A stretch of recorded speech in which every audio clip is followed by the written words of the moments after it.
আমার ওই বিএনপির দরকার নাই, যে বিএনপির কারণে আমি ভোট কম পেয়েছি। বিএনপির নেতা কর্মীরা এখানে আছেন, শুনে যান। আমি আজকে নসরতপুর গিয়েছিলাম। নলডাঙ্গা পৌরসভায় কেন ভোট কম পেয়েছি আজকে গিয়ে আমি তদন্ত করে পেয়েছি। যারা যারা দোকানদারের কাছ থেকে টাকা নিয়েছেন, বললাম আগামী 3 দিনের মধ্যে 30টা দোকানের কাছে যারা টাকা নিয়েছেন ফেরত দিবেন, না হলে আপনাদের ঠিকানা হরিশপুরের ওই যে হরিশপুরের কি ওটা পুলিশ লাইনের পাশে নাটোরের কেন্দ্রীয় কারাগারে হচ্ছে আপনাদের ঠিকানা। আমার ওই বিএনপির দরকার নাই, যে বিএনপির কারণে আমি ভোট কম পেয়েছি। বিএনপিতে সন্ত্রাসীর স্থান রুহুল কুদ্দুস তালুকদার দেবে না।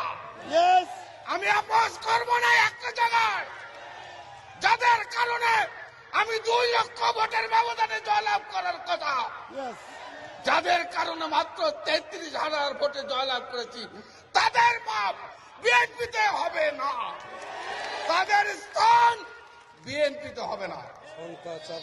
সন্ত্রাস, মাস্তান, গুন্ডাবুদ, দখলদার, টেন্ডারবাজ, কোন ক্রিমিনাল বিএনপিতে তাদের স্থান হবে না।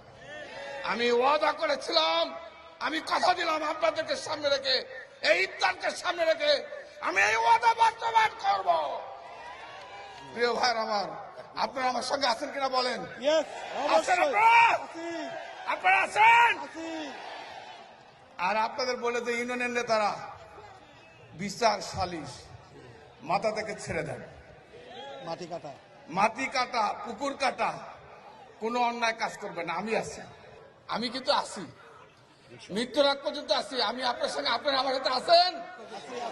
আমি সত্যের পক্ষে আছি, ন্যায়ের পথে আছি। আমি মৃত্যুর আগ পর্যন্ত এই রুহুল কুদ্দুস তালুকদার দুলুর যে পতাকা তারেক রহমান দিয়েছে, এই পতাকাকে আমি সম্মানিত করব, সমুন্নত করব। আপনাদের জন্য দুলুর বাড়ির দরজা 24 ঘন্টা খোলা থাকবে।